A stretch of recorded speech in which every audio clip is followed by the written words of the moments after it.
Hirap to po mga kapatid. Merry Christmas. Let us pray. Heavenly Father, we thank you God sa oras na ito, Panginoon, na minsan pa ay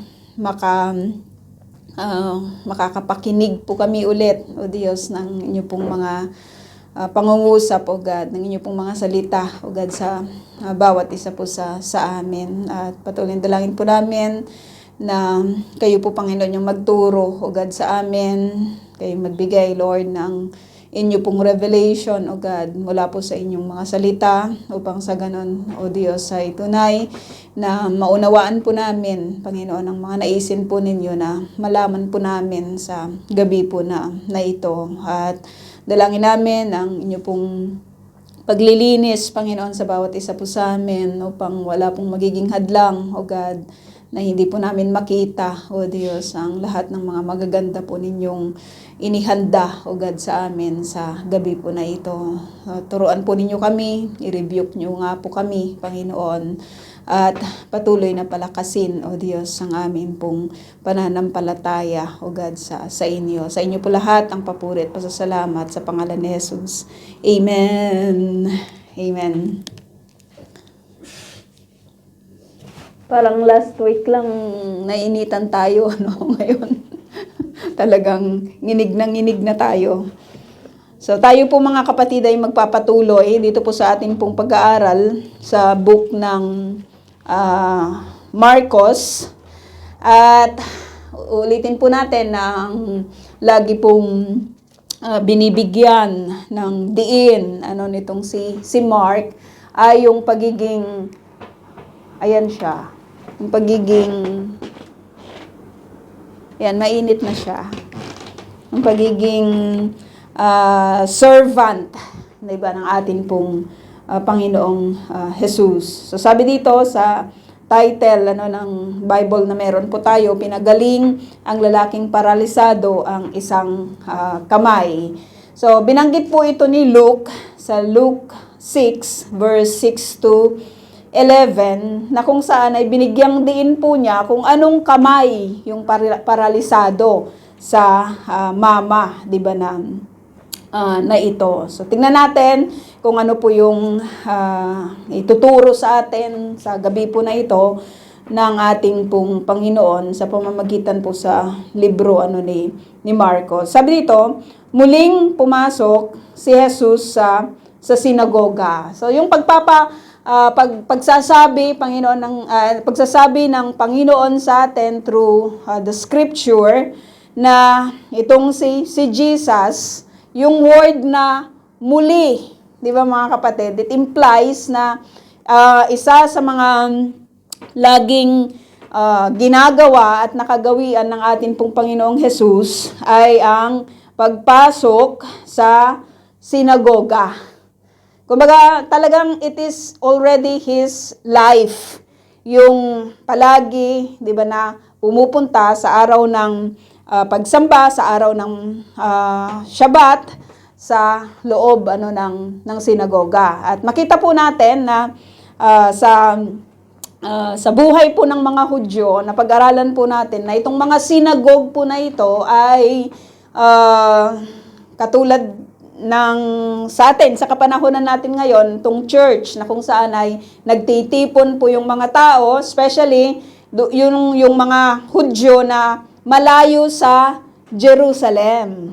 Kumbaga, hindi na sila pumupunta doon sa Jerusalem, kundi nagtitipon na sila sa mga lugar na kung saan ay may mga synagogue. At tayo po na nandito sa lugar po na ito ay marami na po tayong mga lugar, di ba, na napuntahan na kung saan ay may mga ruins, di ba, ng mga synagogue, yung mga especially diyan sa bandang Galilee, nakita po natin na sa bawat mga lugar ay meron pong mga nakatayo dati, di ba, na mga synagogue. So nakagawian na ito, di ba, ng Panginoon na laging pumupunta sa araw ng pagsamba sa loob, di ba, ng sinagoga. So dito makikita natin na itong si Jesus, kasi may tatlong klase po ng tao dito na pumapasok sa synagogue, no? At nakita natin, una, na makikita po natin dito ang buhay ng Panginoong Jesus, na kung saan ay pumapasok po siya sa synagogue. Bakit tayo pumapasok sa synagogue?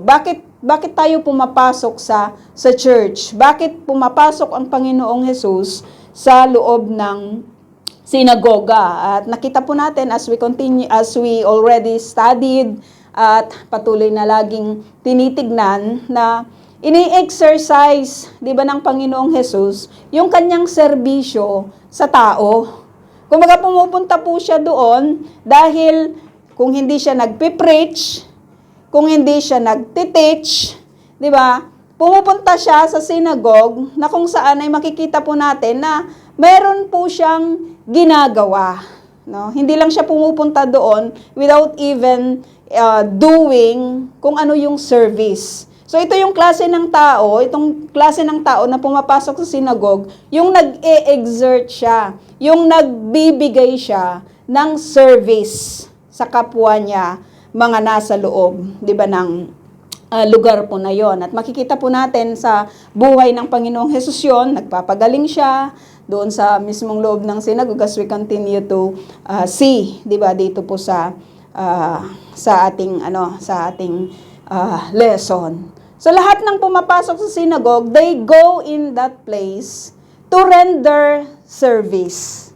So maganda na makita po natin yun, mga kapatid, sapagkat yung pagpasok po sa iglesia, 'di ba, nakatulad po sa kapanahunan po nila na yon, is not getting something but offering something. Yun po yung isang klase ng tao na makikita po natin na pumapasok sa isang synagogue. At tignan natin, naratnan niya roon, sabi dito, ang isang lalaking paralisado ang isang kamay.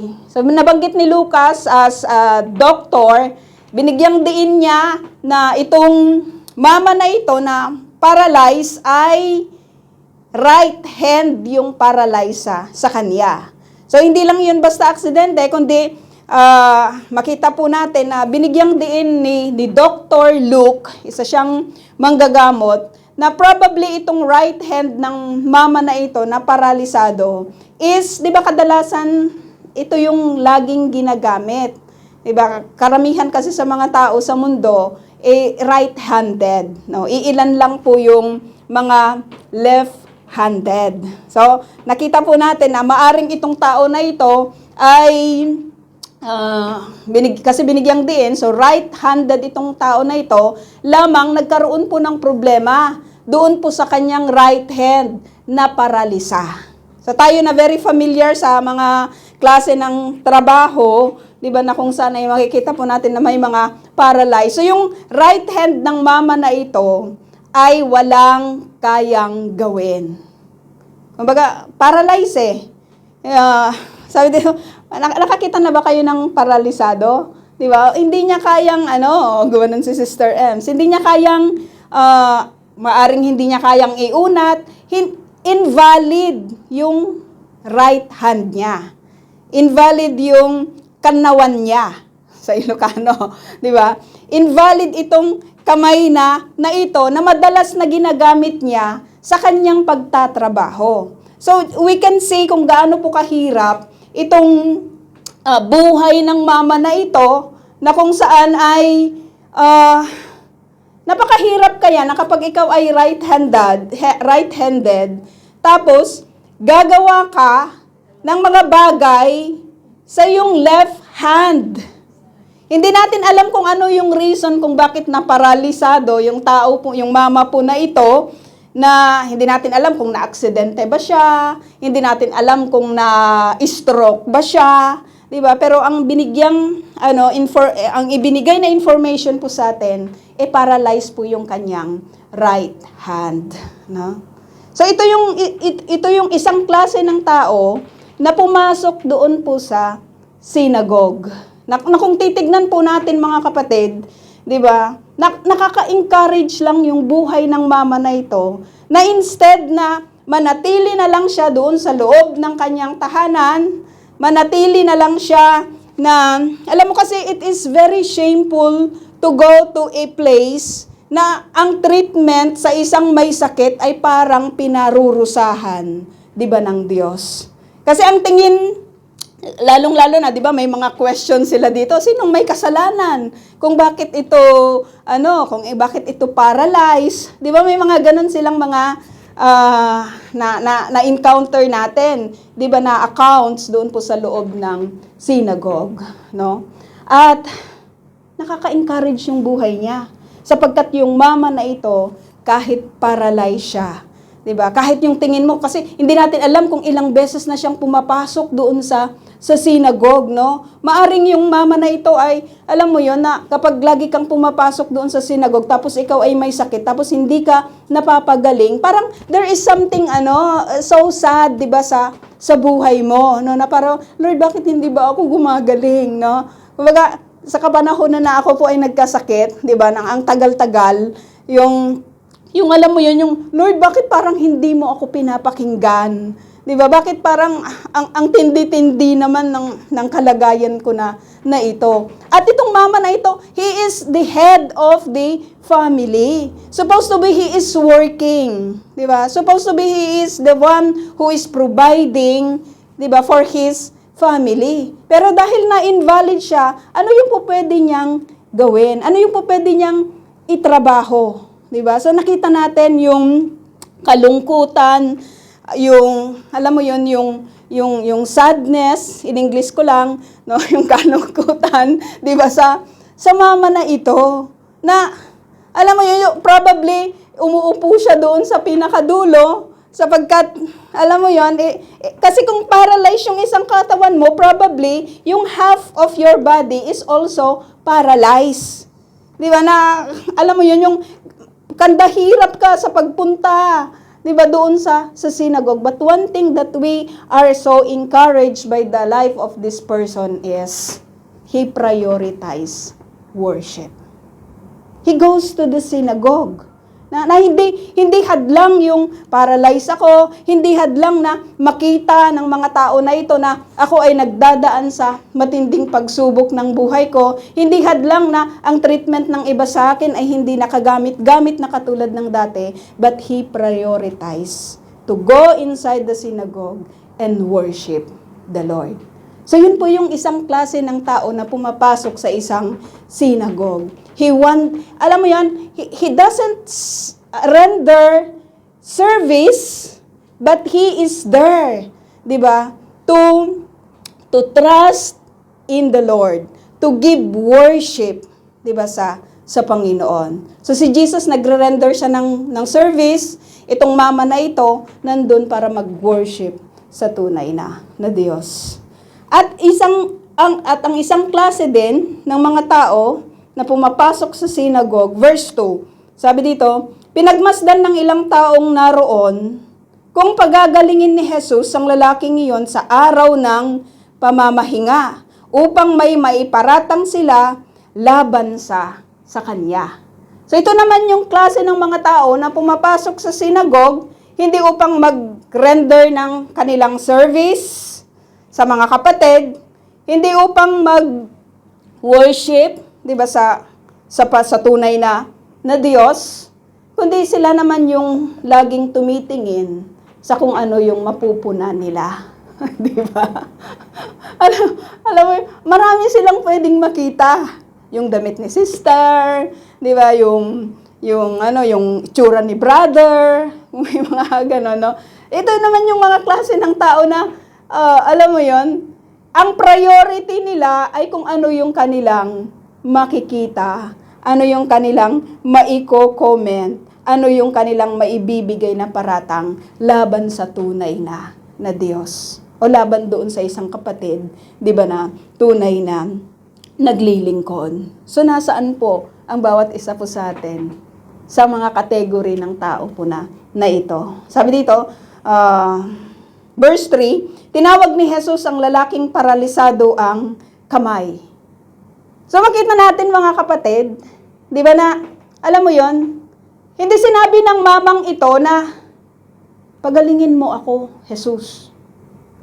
Hindi siya yung lumapit sa Panginoon. Pero one thing na makikita po natin dito, the Lord knows, kasi natatalastas, di ba, ng Panginoong Jesus ang puso at isip ng mga tao. He knows exactly kung sino yung may kailangan sa mga oras po na iyon. At yung pagtawag niya dito po sa mamang ito is an invitation. Halika. 'Di ba? Hindi natin alam kung saan siya nakaupo doon sa sinagog kasi 'di ba mga sinagog noon pabilog yung kanilang yung kanilang mga inuupuan, hindi katulad natin, 'di ba na ganyan. Pero mga pabilog, 'di ba, sa mga nakikita po natin ng mga ruins, 'di ba, ng sinagog. Tinawag niya yung lalaking ito. Merong mga tao na naghihintay na makakita, 'di ba, ng pwedeng maiparatang sa Panginoong Jesus.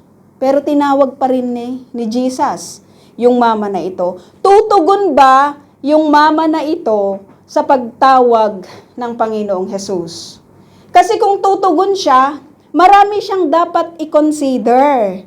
'Di ba? Marami siyang dapat i-consider. Hindi natin alam kung siya ba ay nakapakinig na sa mga katuruan, 'di ba, ng Panginoong Jesus. Hindi rin natin alam kung na-witness ba niya yung mga miracles and wonders, 'di ba, ng Panginoong Jesus. Kasi kung na-witness niya yung mga bagay na yon, ay siya mismo yung lalapit, 'di ba, sa Panginoong Jesus, katulad ng isang babae na dinudugo ng matagal na panahon. 'Di ba yung sinabi niya, mahawakan ko lang yung laylayan, 'di ba, ng kanyang damit, ay gagaling ako. So ito hindi nakita ni Jesus yung mama na ito. Nakita ni Jesus yung need, 'di ba, ng mama na ito, no? Kung absent yung mama na ito, kung absent yung paralyzed man na ito sa araw na yon, do you think that he will receive, 'di ba, yung healing na mangyayari, 'di ba, sa buhay niya? But because he prioritize yung pagpunta sa loob ng iglesia, hindi niya sinabi na mag-online na lang ako. 'Di ba? Manood na lang ako sa live. 'Di ba? Pero dito makikita po natin, mga kapatid, yung kabutihan of meeting together. Makikita natin yung kahalagahan, 'di ba, na ipinut ng mama na ito. Hindi niya sinabi, maintindihan ako ng Lord kasi paralyzed ako eh. Hindi na ako kailangang pumunta. At napakahirap ang pagpunta sa sinagoga sa mga kapanahonan na iyon, especially kung ikaw ay paralyzed, you need somebody to be with you. Kasi kung mag-iisa ka lang, ay medyo may kahirapan ito. 'Di ba, kung sinabi ko na paralyzed yung kalahati niyang katawan, so ang paglakad niya ay hindi ganoon ka, 'di ba? Hindi ganoon ka kabilis. Pero tinawag siya ng Panginoong Jesus. Ano yung makikita natin dito, mga kapatid? The Lord knows kung ano yung pinagdadaanan, 'di ba, ng isang tao. So maaring yung mama na ito, he is praying talaga. Wala ka namang dapat ipag-pray na iba, 'di ba, kung ikaw ay may sakit, kundi yung magkaroon ka, 'di ba, ng kagalingan. At dahil prioritize niya ang pagpunta sa loob ng sinagoga sa mga araw na yon, tutugon ba siya doon sa invitation ng Lord? Kasi kung tutugon siya, makikita niya na marami siyang isa-sacrifice. Dahil ang mga religious leaders sa loob ng mga synagogues, hindi po sila masyadong hindi sila masyadong okay, 'di ba, sa Panginoong Jesus.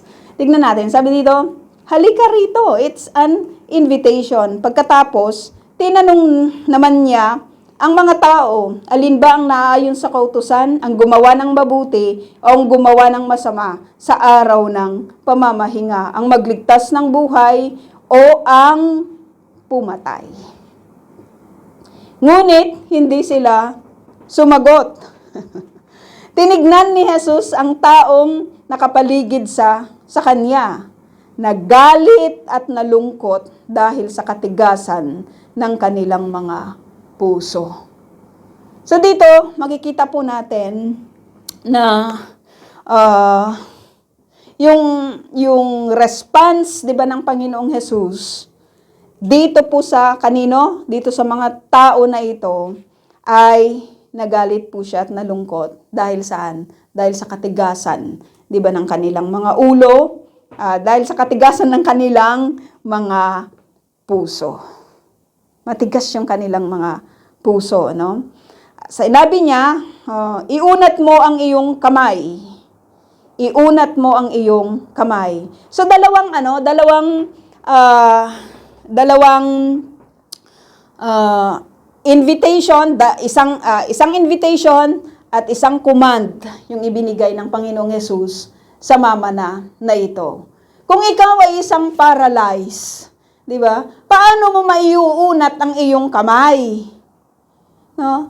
Paano yung maglalakad ka in front of all the people, di ba, na pupunta ka sa Panginoong Hesus, tapos yung iyong kamay na hindi na nagagamit, hindi natin alam kung ilang panahon na itong invalid, tapos ikukumand na iuunat niya yung kanyang kamay.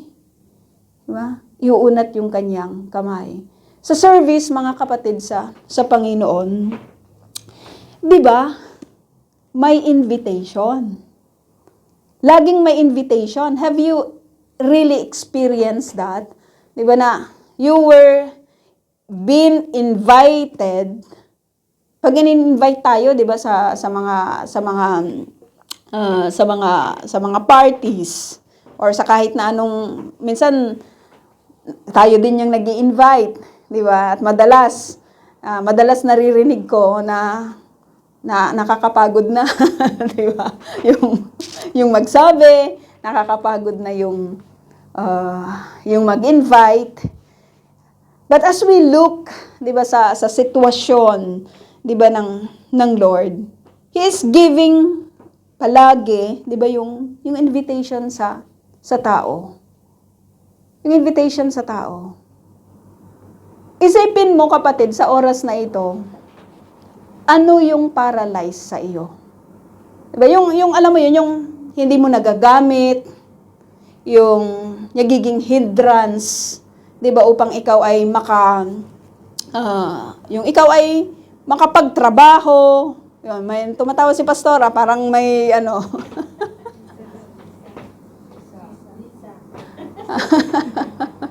yun. Ano yung ano yung hindrance mo? Ano yung nagpapa-invalid, 'di ba, sa buhay mo upang hindi mo magawa, 'di ba, yung mga bagay na dapat mong gawin. One thing na makikita po natin dito, the Lord is inviting those who are paralyzed, those who have invalidity.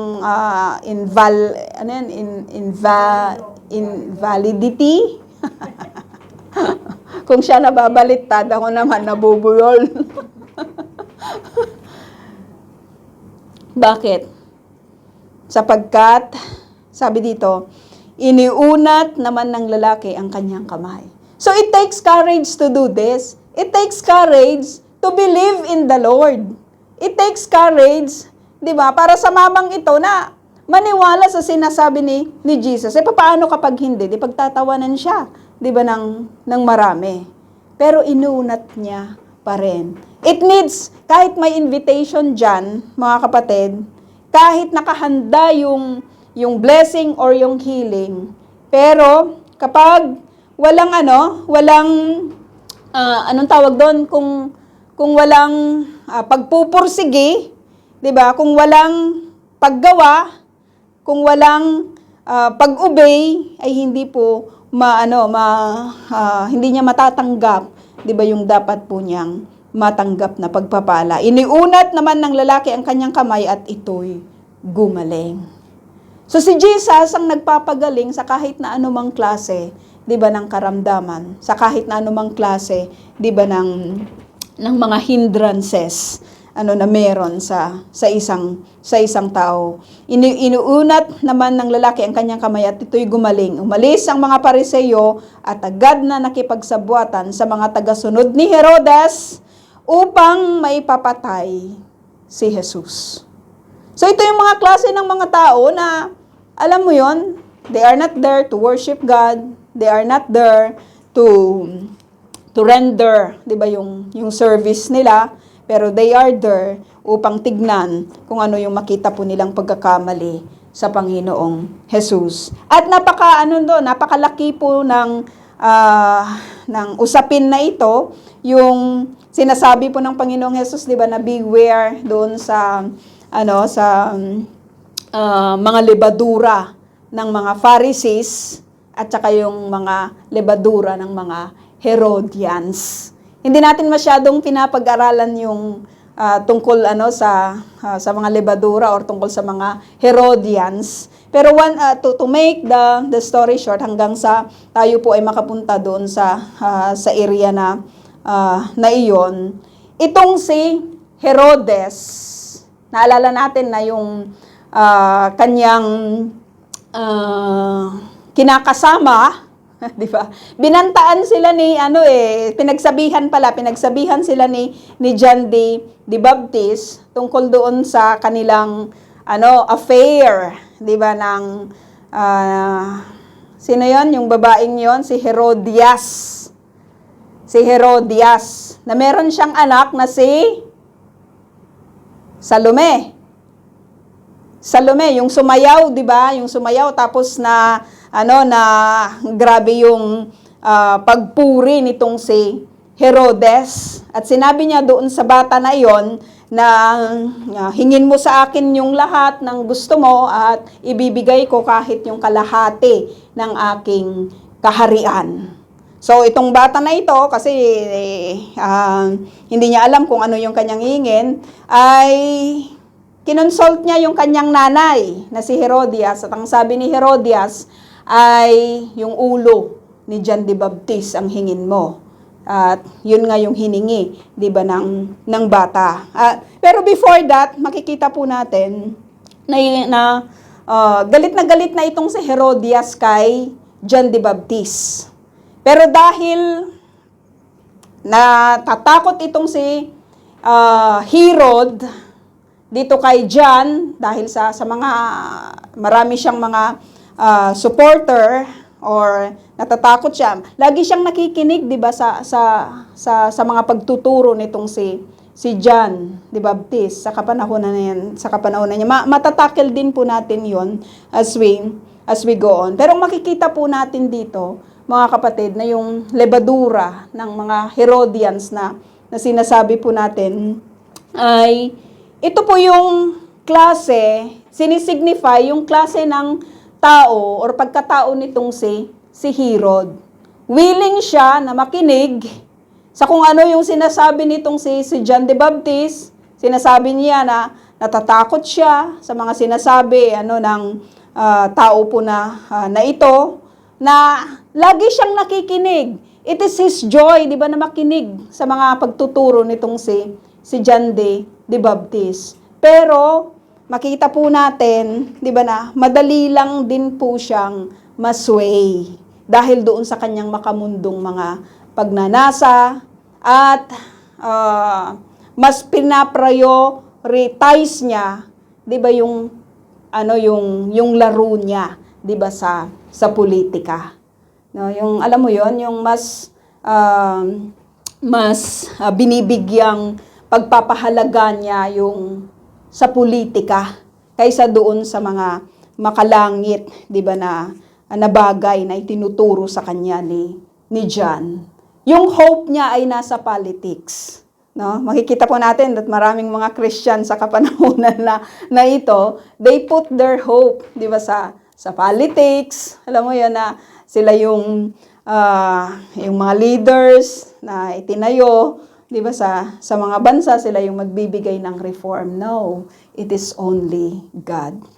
Si God lang 'yon, 'di ba, yung magbibigay ng reform. Umalis si Jesus, sabi dito, at ang kanyang mga alagad, at sila'y nagpunta sa tabi ng lawa. Sinundan siya roon ng napakaraming tao buhat sa Galilea, sa Judea, sa Jerusalem, sa Idumea, sa ibayo ng Jordan at sa palibot ng Tiro at Sidon, no? Sa Lebanon to.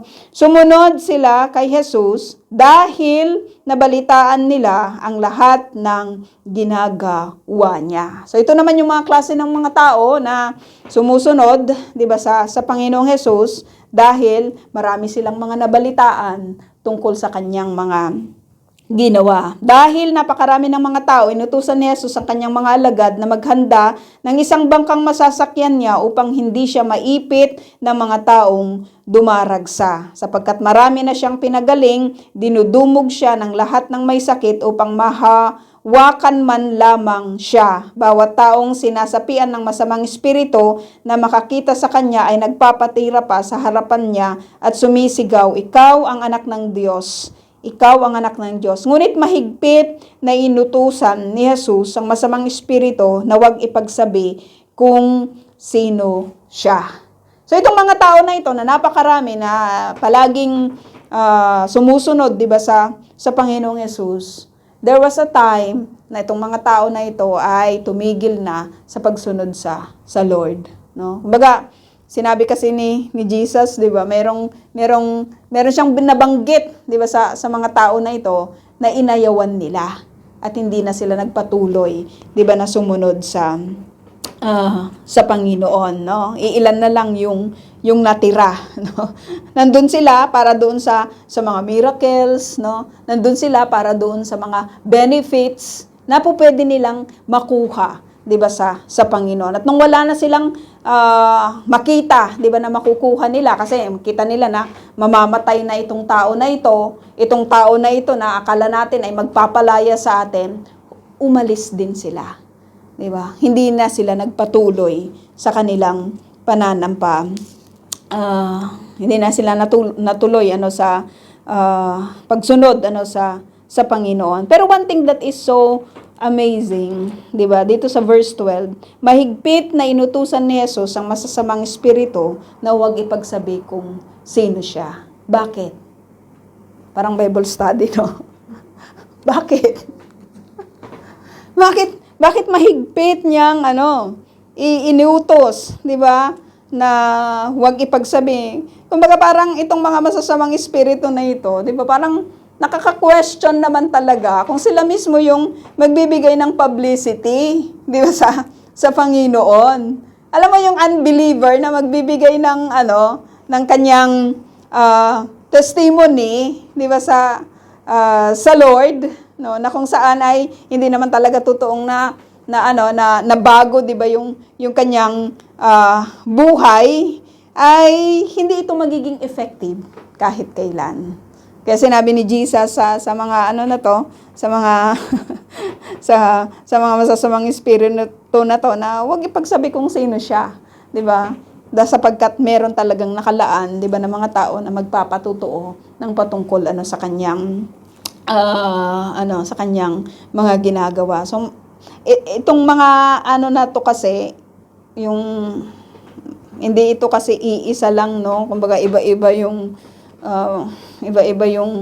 points po nito, pero sabi dito, verse 13, pagkatapos nito, umakyat si Jesus sa bundok at tinawag ang mga taong pinili niya at lumapit sila sa kanya. Pumili siya ng 12 na tinatawag niyang mga apostol.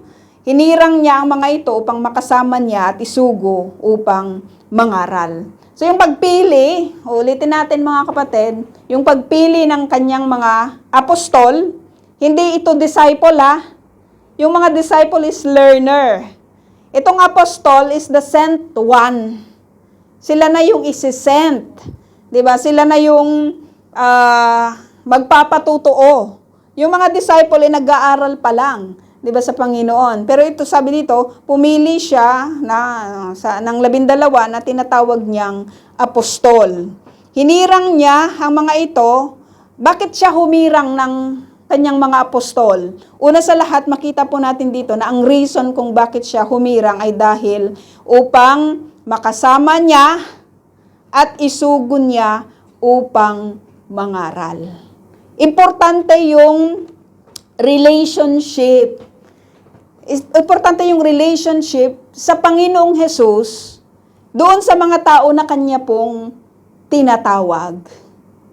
Kaya yung mga tumatayo, mga kapatid, sa service sa Lord, importanteng meron siyang connection sa Panginoon. Importante na lagi niyang kasama ang Lord. Importante yon kung sino yung kanyang kasama. Di ba? Maraming mga mananampalataya ngayon, hindi si Lord yung kasama. Pero they are so willing to give or render their service, di ba, sa ministry. Hindi po pwede yon. Dapat kasama, di ba, ang Panginoon. Pag sinabi mong kasama, siya lagi yung kinukonsulta mo, di ba? Siya lagi yung kinakausap mo, di ba? Siya lagi yung tinatanong mo, no? Makasama niya. Ito yung purpose niya, makasama niya. At sabi dito, at isugo upang mangaral. No? Sila ay binigyan din niya ng kapangyarihang magpalayas ng mga demonyo. Ito ang 12. So maraming trabaho. Yung pagkatawag natin sa ministry, mga kapatid, hindi lang upang tayo ay maupo. Di ba? Ito yung purpose kung bakit tayo tinatawag upang makasama ng Panginoong Hesus. Yan naman talaga yung ating desire upang magturo, di ba? Upang mangaral at upang magpalaya, magbigay ng kalayaan, di ba? Doon sa mga tao na anong tawag doon? Yung sa mga tao na nangangailangan, di ba, ng kagalingan. Ito ang 12 hinirang niya, si Simon. Madami ito madaming si Simon, sabi dito, na pinangalanan niyang Pedro, ang magkapatid na sina Santiago at Juan, na anak ni Zebedeo, sila'y tinawag niyang Boanerges, na ang kahulugan ay mga anak ng kulog, sina Andres, Felipe, Bartolome, Mateo, Thomas, Santiago na anak ni Alfeo, si Tadeo, si Simon na makabayan, at si Judas Iscariot na siyang nagkanulo kay Jesus. Pero ang sasabihin ko na lang, mga kapatid, dito sa mga 12 na apostles, merong pairs of brothers na tinawag ng Lord. Diba? Si Peter at saka si Andrew, si James at saka si John. Bakit? Pwede namang si Peter na lang ang tawagin, di ba? Or pwede naman si John lang yung tawagin. Hindi na yung kapatid kasi yung yung si John na lang yung magwi-witness, 'di ba, sa mga kapatid. Pero nakaka-amaze lang ang Panginoon na pina-prioritize din niya yung brotherhood sa ministry. 'Di ba? Napakaganda 'yun, no, na makita po natin dito na maganda rin yung may kasama ka, 'di ba, sa paglilingkod. Oo, si Irene tsaka si Ate Cynthia. Magkasama. 'Di ba? Na magkapatid. Na nung mga bata siguro ito ay mga nag-aaway, 'di ba? Mga alam mo 'yon, nagtatampuhan, 'di ba? Nag-iinggitan, marahil. Pero magkasama sa ministry. No? Yung kahalagahan ng merong kang pamilya sa loob ng tahanan ng Diyos is also important, no? Napakasarap lang siguro na feeling 'yon. 'Di ba? Yung merong kang kapatid, 'di ba, na makakasama mo sa paglilingkod. At isa pa na makikita po natin dito, magkakaiba-iba po sila ng ugali, magkakaiba-iba sila ng lahat ng kanilang mga ginagawa, no? Magkakaiba-iba sila ng kanilang mga iniisip. Pero ang makikita po natin dito na yung alam mo, yung gospel unites. Diba? Yung message ng God unites. They are all united sa Panginoong Jesus. No? Nagkakaisa lang talaga ang lahat, kahit yung mga Arab at saka yung mga Hudyo, yung mga Russian at saka yung mga Ukrainian. Nagkakaisa lang yan sa isang Diyos, 'di ba? Sa isang pananampalataya. Because the gospel unites. Kaya kung sa iglesia may disunity, mga kapatid, questionable yung relationship, 'di ba, sa Panginoon. Dapat lagi tayong may unity, 'di ba, sa iglesia, sapagkat yung gas, itong mga tao na ito, ang hirap nilang magpagkasundo, pero hindi natin nakita, 'di ba, na lagi may mga hindi sila mga pinagkakaintindihan, 'di ba? Pero lagi silang nag-iisa. Lagi silang nagkakaisa sa harapan ng Panginoon. So let us pray. Heavenly Father, salamat o God sa inyo pong mga salita o God sa amin sa gabi po na ito. At dalangin po namin na mapapurihan po kayo, Panginoon, sa lahat, Lord, ng amin pong mga narinig. Sa inyo po lahat ang papurit, pasasalamat sa pangalan ni Jesus. Amen.